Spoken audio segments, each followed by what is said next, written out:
In another episode of Spaceflight News, you will not be denied the customary trio of topics on contemporary events in astronautics.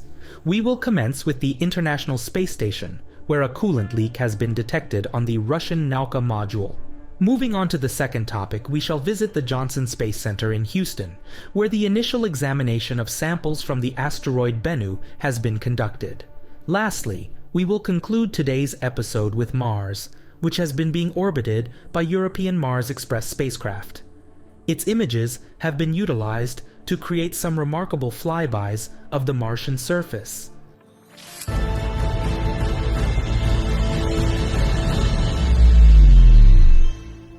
On Monday, October 9th, the International Space Station crew was assigned the task of entering the cupola module to visually assess the condition of the Russian segment of the ISS.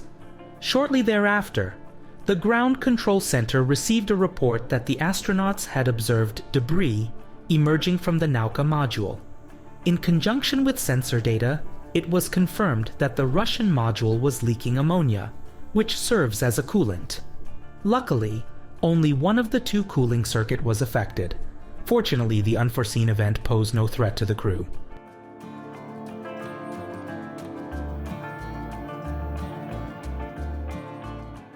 Coolant leaks from the Russian segment on the ISS have become increasingly commonplace in recent times.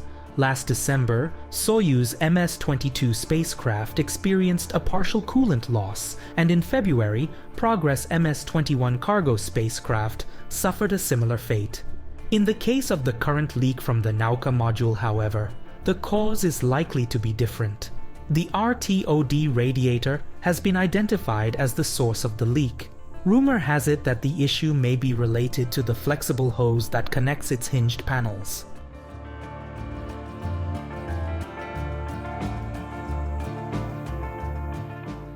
The RTOD radiator was brought to the station in 2010 on the Rassvet module, which was transported by the US Space Shuttle.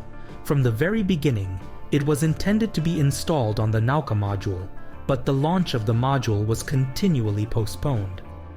The Nauka module eventually arrived at the station in the summer of 2021, and in the following months, astronauts began to gradually equip it with the requisite systems.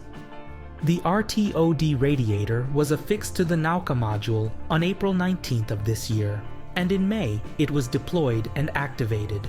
Consequently, it had been in a passive folded state for nearly 13 years with virtually no inspection or maintenance.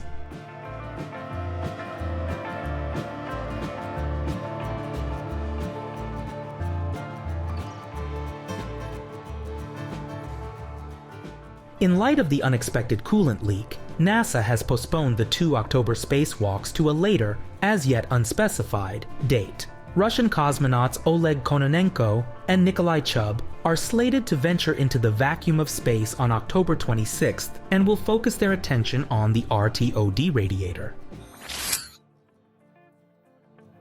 The OSIRIS-REx spacecraft sampling head, which landed inside a return capsule in Utah on the 24th of September, has been deposited in a protective glove box.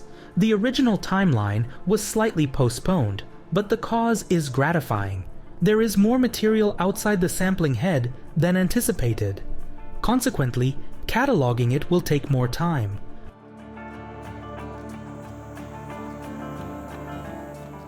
In these shots, you can observe the material that is inside the sampling head. Although the exact amount of samples the spacecraft brought back is yet to be determined, NASA estimates that it is around 250 grams, 4 times the minimum required amount.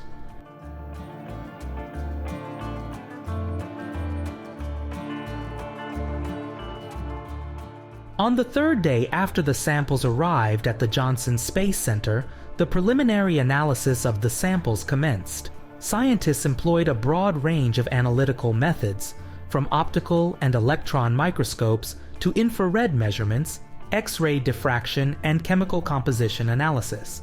Of particular note is X-ray computed tomography, which enabled them to map, for instance, this 2mm piece.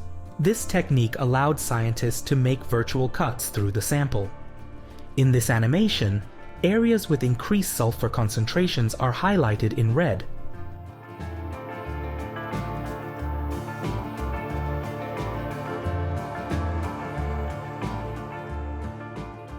What did the analysis reveal? The samples studied contain 4.7% carbon, the highest proportion of any asteroid sample analyzed thus far. In this image, on the left, you can see an optical microscope image of a grain. On the right is the same grain illuminated by ultraviolet light. The slightly bluish glow is derived from carbonaceous compounds. The bright star-like points are clusters of organic matter.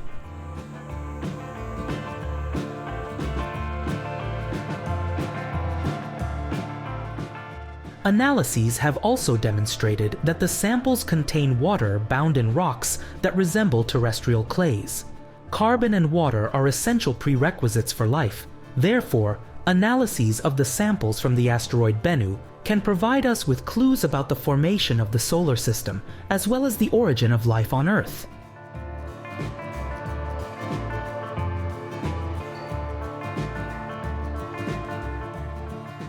These captivating discoveries are merely the beginning of a series of even more remarkable investigations. Initial analysis has only provided a faint hint of what may be achievable. Once the cataloging of the samples is complete, they will be accessible to other scientists around the world. Some of the samples will be placed in long-term storage for future generations. It will be possible to analyze them with instruments we can scarcely imagine today. Indeed, NASA has taken the same approach with the Apollo moon samples. The last ones have been analyzed only recently, almost half a century after they were taken.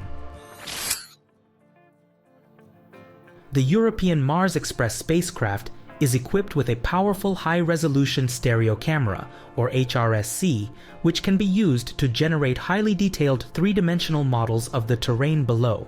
Today, we will examine the Noctis Labyrinthus site, or Night Labyrinth in translation, located between the colossal Valles Marineris Canyon and the monumental volcanoes of Tharsis.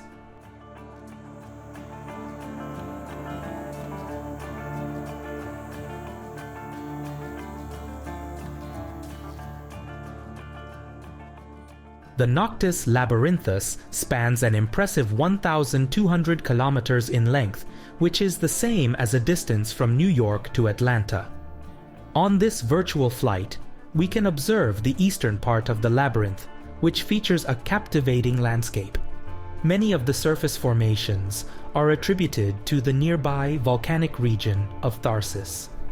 Volcanism has caused large sections of the planet's crust to be uplifted, resulting in their thinning and eventual fracturing and subsidence.